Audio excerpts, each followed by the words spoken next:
Você já se perguntou o que Deus realmente pensa sobre sexo antes do casamento? Será que a Bíblia é clara sobre isso ou é tudo questão de interpretação? No vídeo de hoje, vamos mergulhar na palavra de Deus para descobrir a verdade e acredite, o que você vai aprender pode mudar a forma como você enxerga relacionamentos e pureza. Mas antes de começar, não se esqueça de se inscrever no canal para não perder nenhum conteúdo incrível que te ajuda a entender tudo o que Deus tem para ensinar através da Bíblia.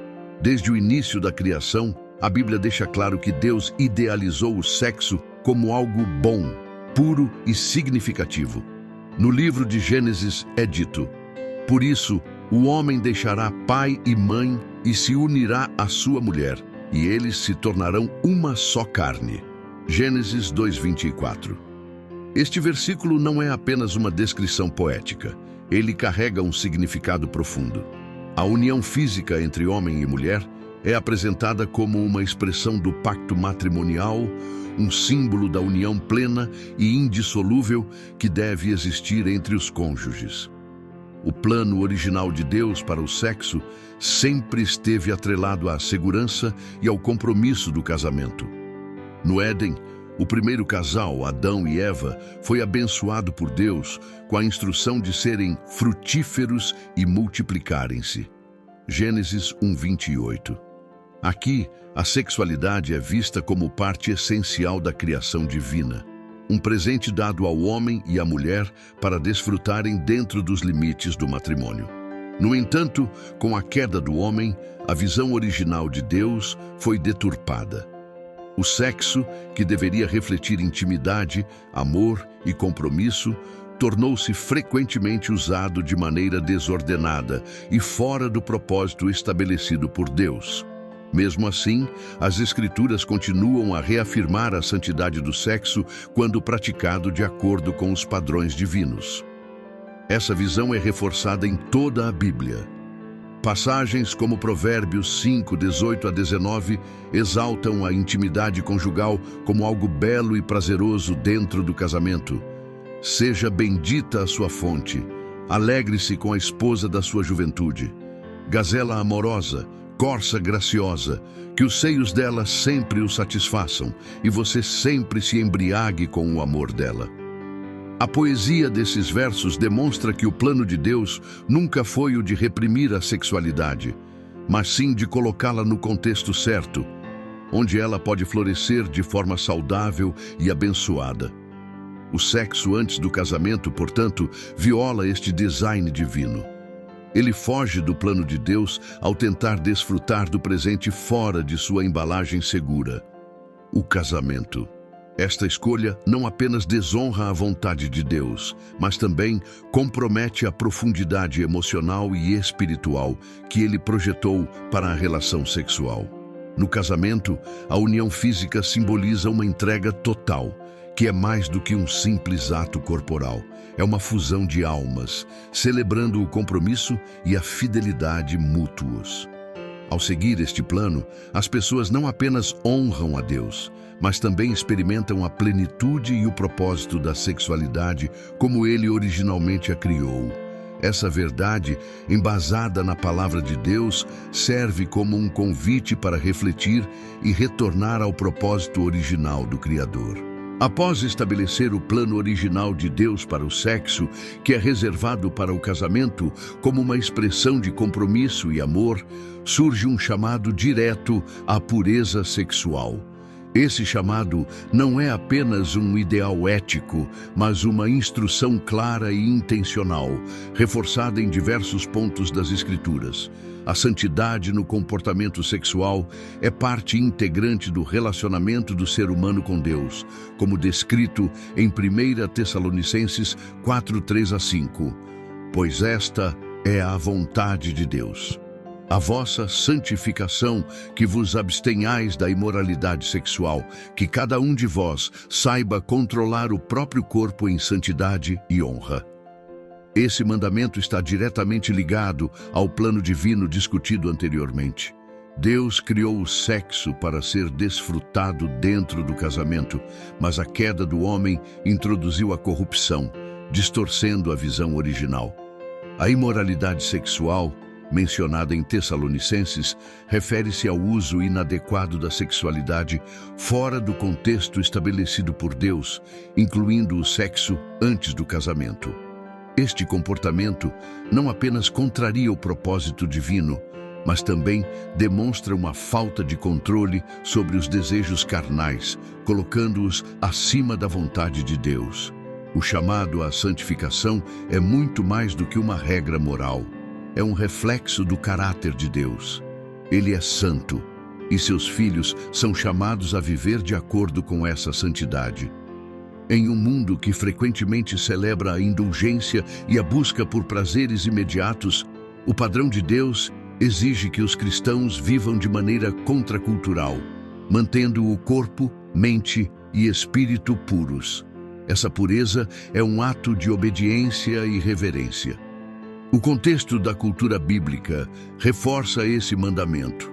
No mundo antigo, tanto no judaísmo quanto nas comunidades cristãs primitivas, o casamento era altamente valorizado e o sexo fora dele era considerado uma transgressão séria.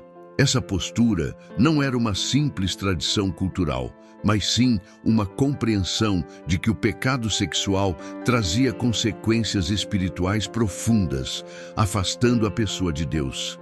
Paulo, ao escrever aos Tessalonicenses, estava reforçando esta verdade em uma sociedade que, como hoje, normalizava a imoralidade sexual. Além disso, o autocontrole mencionado no versículo, que cada um de vós saiba controlar o próprio corpo em santidade e honra, destaca a importância de subjugar os desejos à vontade de Deus. Esse controle não é baseado apenas em força de vontade humana, mas no poder transformador do Espírito Santo, que capacita o cristão a viver em pureza e a resistir à tentação.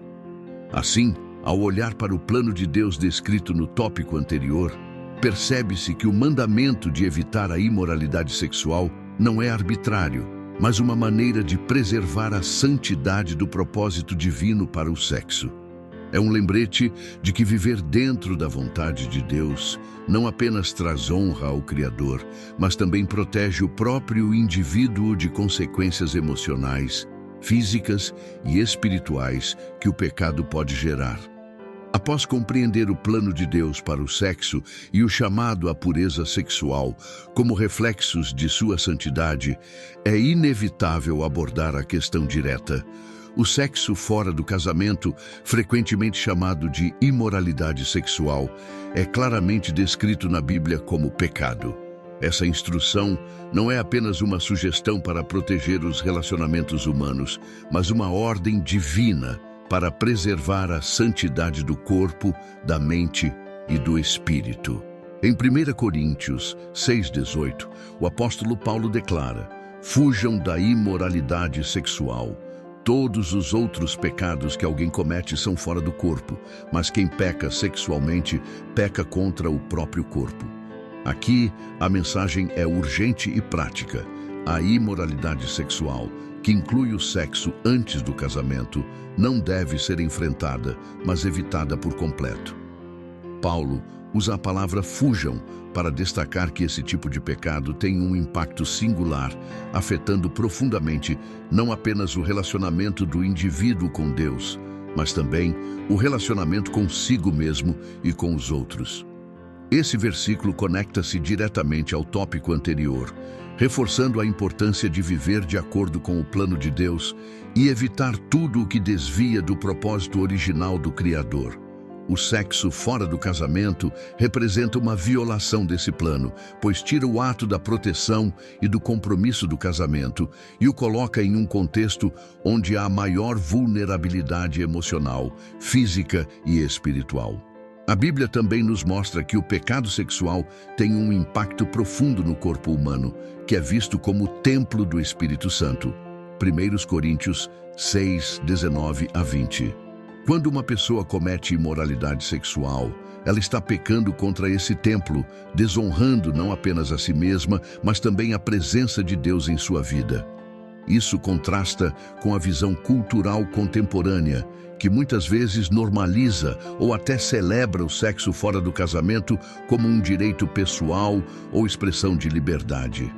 No entanto, para Deus, não se trata apenas de escolhas pessoais, mas de honrar o corpo que Ele comprou por alto preço através do sacrifício de Cristo. Além disso, o sexo fora do casamento carrega consequências amplas. Essas consequências não são apenas físicas, como doenças ou gravidez indesejada, mas emocionais, como culpa, vergonha e vínculos desordenados. Na perspectiva espiritual, o pecado sexual também afasta a pessoa de Deus, gerando uma barreira que pode dificultar a comunhão com Ele. Isaías 59:2 afirma: "Mas as vossas iniquidades fazem separação entre vós e o vosso Deus, e os vossos pecados escondem o seu rosto de vós, para que não vos ouça." Portanto, o chamado para fugir da imoralidade sexual é tanto um alerta quanto uma expressão de cuidado de Deus para com seu povo.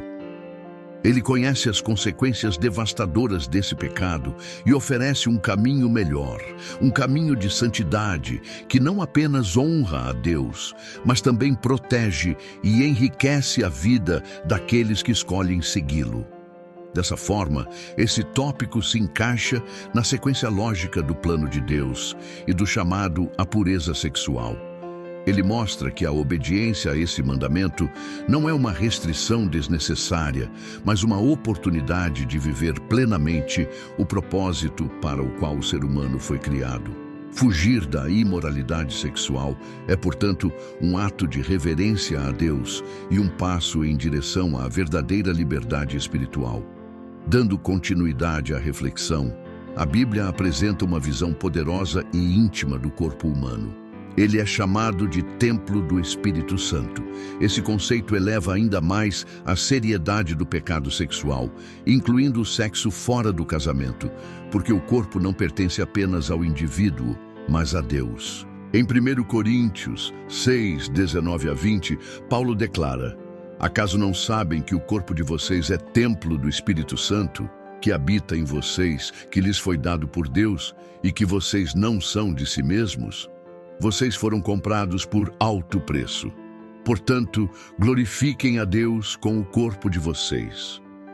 Este versículo reforça a ideia de que o corpo não é simplesmente uma estrutura física, mas um lugar onde o Espírito de Deus habita. Assim como um templo físico era mantido limpo e respeitado para refletir a santidade de Deus, o corpo deve ser preservado de qualquer coisa que o profane. Esse ensinamento está diretamente ligado aos tópicos anteriores. Quando Deus estabeleceu o sexo dentro do casamento, Ele o fez com o propósito de honrar tanto o relacionamento humano quanto a sua presença divina. Quando uma pessoa se engaja em sexo fora do casamento, ela desonra o propósito de Deus e o próprio corpo, que foi santificado para ser um lugar onde o Espírito Santo reside. A imagem do templo também carrega um peso emocional e espiritual significativo.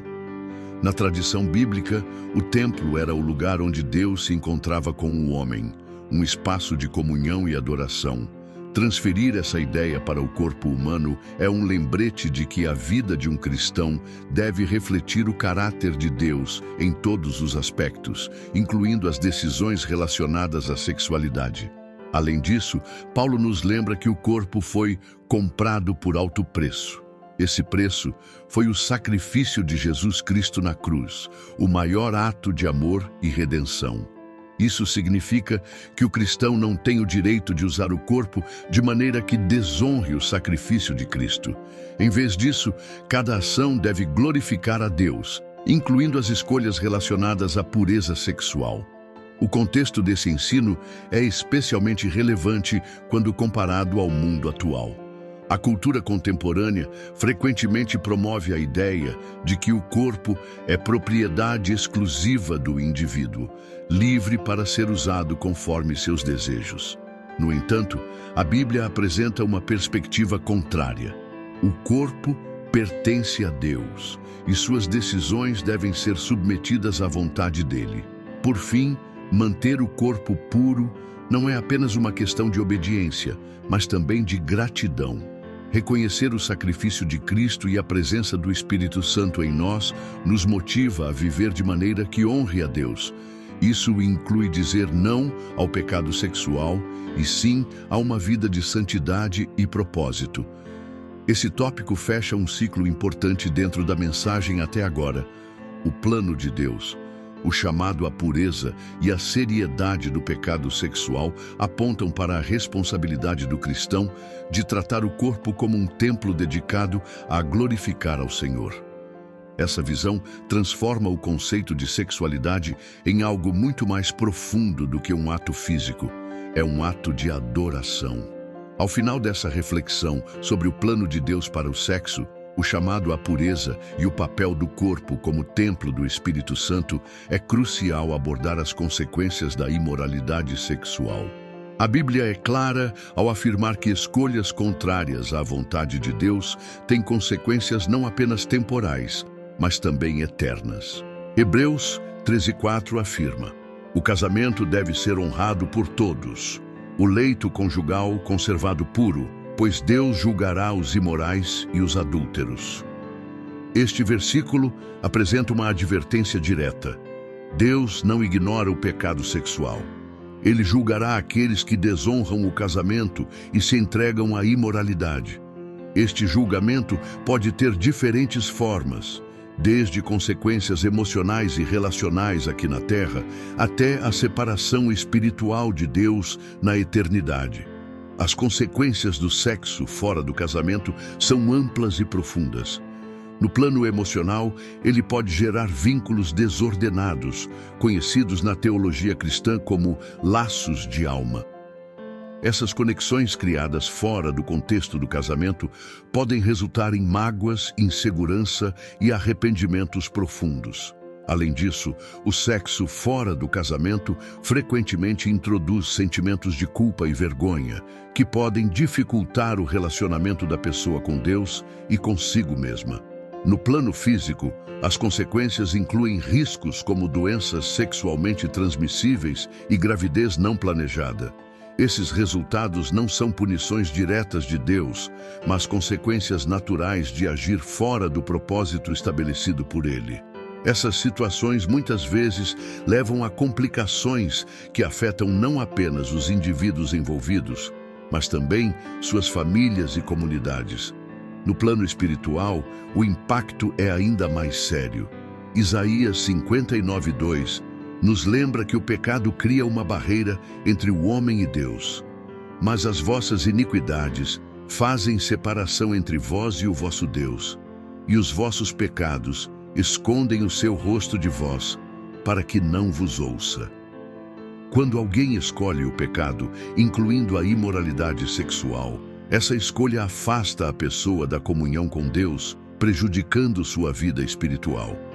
Ainda assim, a mensagem da Bíblia não termina no julgamento. Há também esperança e restauração para aqueles que reconhecem seu pecado e buscam o perdão de Deus.